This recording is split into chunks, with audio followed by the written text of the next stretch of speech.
Ayo, jadi hari ini gue bakal ngasih 5 rekomendasi webtoon genre fantasi yang bisa kalian baca. Mungkin kalian suka baca cerita, suka baca webtoon, novel, apapun itu kayak gue mungkin, tapi kalian bosen sama cerita yang gitu-gitu aja. Kalian pengen cerita yang aneh dan mind blowing dan ya gitulah pokoknya. Kalian bisa banget nyoba buat baca 5 webtoon fantasi yang bakal gue bahas setelah ini. Yang pertama, Lookism. Ya itulah pokoknya. Kalau kalian udah lama baca webtoon, udah banyak baca cerita-cerita di webtoon, harusnya kalian tahu webtoon ini karena ini udah lama banget dan lumayan terkenal. Ini genrenya tuh action fantasy. Ratingnya udah 9,82. Padahal ini kayak webtoon udah dari 2015, kayaknya gue lupa. Udah 296 episode dan masih ongoing. Ini gue sambil baca ya, by the way gue gak hafal soalnya. Latarnya ini seputar anak SMA, tentang geng-geng, kelompok-kelompok gitulah. Awalnya cuma kayak gitu doang, tapi ntar bakal nyebar luas ke kelompok-kelompok yang bukan cuma kelompok ecek-ecek geng-gengan di SMA doang, melebar kemana-mana. Ini tuh nyeritain tentang, awalnya ini tuh nyeritain tentang satu orang yang punya 2 badan. Yang satu orang ini, dia tuh badannya gendut, pendek, jelek, pakai kacamata. Terus pokoknya image-nya jelek banget deh. Terus badan yang satu lagi ini, dia tuh tinggi, keren, kuat. Pokoknya yang satu tuh kayak perfect banget, yang satu tuh kayak X banget lah, intinya kayak gitu. Awalnya tuh ceritanya cuman kehidupan si orang ini, namanya Park Hyun Sok. Gimana kehidupan dia yang di badan yang ini dan yang badan yang ini, seberapa jomplangnya, seberapa jahatnya orang-orang ke badannya dia yang ini, seberapa orang-orang tuh pencitraan ke badan yang satunya lagi, etc. Pokoknya semacam kayak gitu. Tapi makin kesini udah gak berputar di Park Hyun Sok melulu. Sekarang tuh kayak udah ngelebar kemana-mana, ngebahas semua tokohnya, kehidupan tokohnya satu-satu yang mana banyak banget. Tapi gue jamin kalian pasti hafal sama tokohnya karena autornya itu tuh pinter banget bikin kita attach sama tokohnya ini. Jadi kalian tuh kayak merasa ada di dalam webtoonnya itu loh, kayak ya gitu, lo ngerti lah maksudnya gimana. Awalnya gue kesel kan, kayak lah apaan sih kok jadi melenceng webtoonnya, kok jadi nggak sesuai sama sinopsis awalnya. Terus lama-lama gue lupa kalau misalnya ini tuh nggak, udah melenceng gitu loh. Lama-lama gue lupa kalau ini tuh udah kemana-mana dan seru-seru aja. Jadi gue sekarang baca ya udah, gue baca aja. Jadi sekarang gue menganggap Lookism ini bukan cerita tentang Park Hyun Sok, tapi kehidupan anak SMA yang bersentuhan dengan kelompok-kelompok masyarakat yang ada di Korea. Oh ya, by the way ini latarnya di Korea. Ini webtoon seru banget, jujur. Cuman, ini webtoon sangat tidak recommended untuk yang di bawah 18 tahun. Kenapa? Karena banyak banget faktor. Pertama, violence. Ini banyak banget. Violence-nya tuh bener-bener banyak banget. Kayak basically ini kartun tentang berantem. Jadi ya emang isinya tuh tonjok-tonjokan, tendang-tendangan semua. Jadi ya kalau yang masih di bawah umur nggak recommended banget deh. Ini sangat-sangat mengandung kekerasan yang sangat-sangat amat sangat. Terus yang kedua, vulgar. Bahasa, pakaian, bukan pakaian gimana ya, cara berpakaian, apa ya, lo tau gak sih kalau lo emang sering baca webtoon atau lo sering baca kartun, lo pasti bisa bedain mana kartun yang buat 18 tahun ke atas, mana kartun yang bisa buat anak-anak di bawah umur. Gambarnya tuh udah beda gitu loh. Lo ngerti gak sih kayak gimana autornya tuh menggambar bentuk badan dan segala macam tuh udah beda banget. Itu udah not recommended buat yang di bawah 18 tahun lah. Dan juga autornya emang ngasih peringatan di atasnya kalau ini emang bukan untuk yang 18 tahun ke bawah. Jadi ya please be wise lah kalau mau baca webtoon yang emang bukan umur lo. Ya berarti lo harus berpikir dan bertingkah seperti yang sudah di atas 18 tahun kalau emang lo mau baca. Karena gue gak bisa ngelarang lo juga kan, gue gak tahu kayak. Oh ya by the way, walaupun ini tuh webtoon tentang berantem, tonjok-tonjokan, tendang-tendangan kayak yang tadi gue kasih tahu, ini tuh autornya gak cuman bikin cerita tentang anak-anak SMA berantem, etc. Enggak. Ini autornya tuh juga ngasih ngejelasin tentang teknik-teknik yang mereka pakai buat berantem, entah itu tinju, muay thai, karate, sampai ke hal-hal yang gue nggak tahu itu berantem jenis apaan. Itulah pokoknya dijelasin semua titik-titiknya. Pokoknya lo kayak diajarin berantem dah. Jadi ini seru banget. Yang kedua ada Winter Woods. Ini webtoon juga udah lama, cuman gue juga baru kelar baca kemarin ini. Gue langsung maratonin, ada 2 season. Totalnya ada 128 episode, ratingnya 9,53, genrenya romance fantasy. Kenapa judulnya Winter Woods? Karena si Winter Woods ini adalah tokoh utama di webtoon Winter Woods ini sendiri. Jadi Winter Woods ini adalah satu orang, no, he's not a human. Dia adalah seorang tokoh manusia buatan yang dibuat udah over 100 years ago. Tapi karena dia bukan manusia, jadi dia nggak bisa meninggal dong. Terus suatu hari ada beberapa orang scientist menemukan dia di tempat dia diciptakan itu. Terus dibawa sama saintis-saintis ini untuk diteliti. Nah, sama saintis ini, salah satu eksperimennya ke si Winter Woods ini adalah dengan mempertemukan dia sama manusia lain. Jadi ngebiarin si Winter ini bersosialisasi. Kebetulan ada seorang perempuan nih, manusia, autor novel yang lagi kena writer's block. Writer's block itu adalah suatu kondisi di mana seorang penulis buku itu sedang kehabisan, lagi mentok. Lo tau gak sih, kayak gak bisa nulis, gak punya ide, gak tau mau ngapain, kayak gak bisa ngapa-ngapain, lo gak bisa berkarya, lo pusing.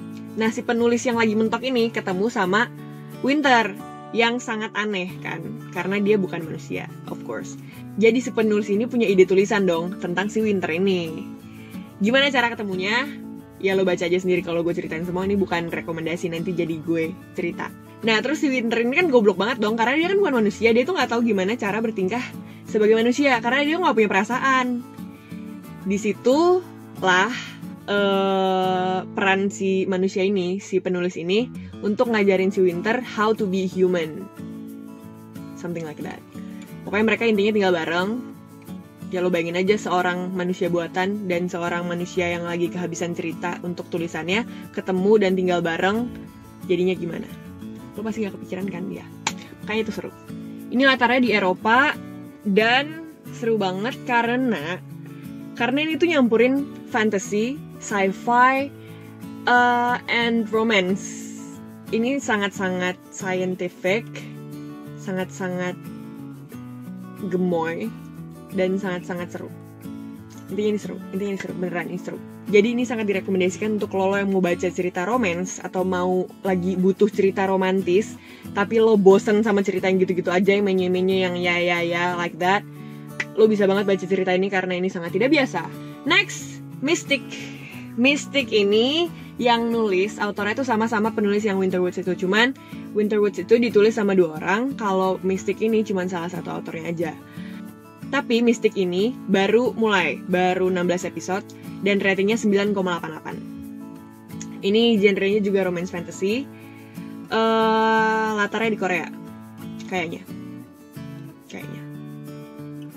Sama-sama yang di Winter Woods tadi, Mystic ini juga nama tokoh utama yang ada di webtoon ini sendiri. Tokoh utama pembantunya ini adalah seorang laki-laki namanya River. Kalau tadi di Winter Woods itu penulis, kalau yang di Mystic ini, si River ini adalah seorang pelukis.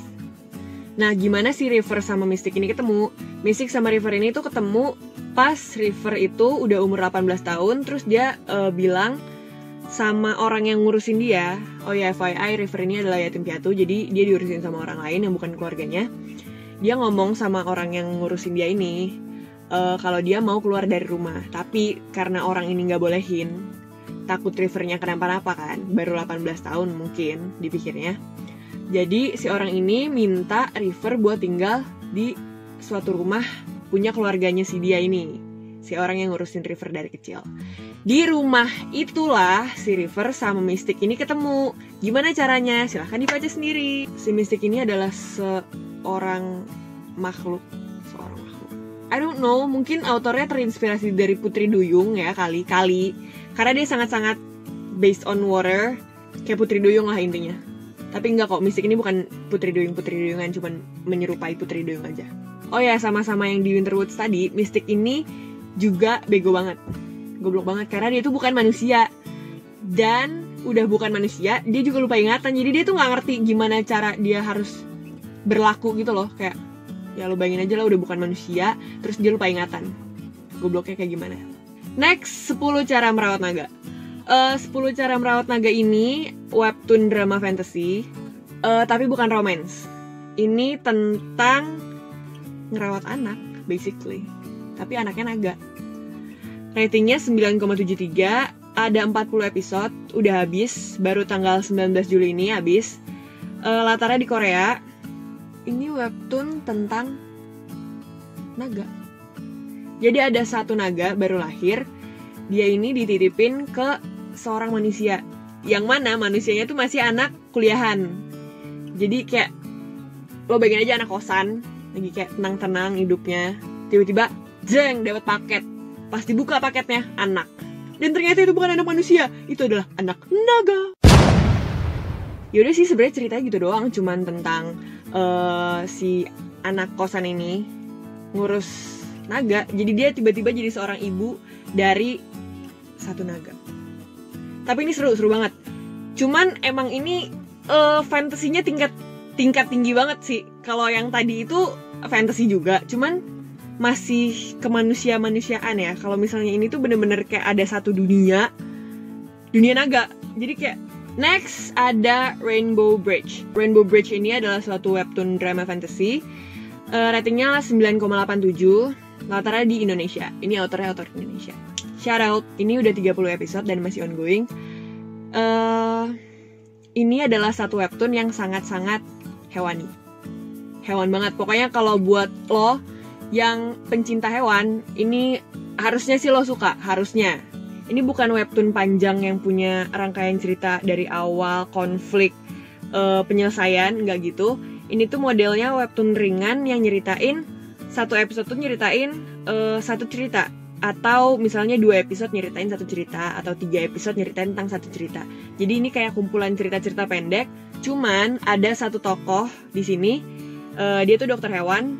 Dia ini yang jadi garis panjang dari semua cerita-cerita pendek ini. Jadi ini tuh kayak webtoon nyeritain tentang gimana si dokter hewan ini nanganin kasus-kasus yang ada di setiap harinya dia. Kenapa fantasy? Kayak kalau misalnya cuma dokter hewan ngurusin pasien-pasien yang hewan-hewan itu, harusnya bukan fantasy dong. Fantasinya ini ada di si dokter hewan ini, dia itu bisa ngomong sama arwah-arwah hewan. Jadi itu kayak punya indera keenam untuk hewan. Ini webtoon tuh sebenarnya ringan, cuman seru dan bisa bikin hati lo renyuh banget. Kenapa? Kalau buat yang pencinta hewan ya, ini tuh ngasih sudut pandang ke manusia tentang gimana hewan itu melihat kita, gimana perasaan hewan itu terhadap manusia, gimana apa-apa aja, pokoknya yang dilihat dari sudut pandang hewan, bukan dari sudut pandang manusia. Ini satu webtoon yang recommended banget buat nemenin lo di sela-sela lo capek kerja, capek kuliah, capek sekolah. Seru kok beneran, cuman emang lo nggak bisa bener-bener into cerita ini karena emang cerita-cerita pendek kan, bukan satu cerita panjang yang bisa bikin lo kayak hidup di situ. Jadi gitu 5 rekomendasi webtoon fantasy dari gue. Kalau kalian emang suka dan emang baca, boleh banget komen di kolom komentar di bawah, atau DM gue di Instagram, atau approach gue gimana pun caranya. Gue suka banget ngediskusiin cerita yang udah gue baca sama orang-orang, jadi juga tunggu. Makasih udah nonton video gue hari ini. Sampai ketemu di video selanjutnya. Dadah.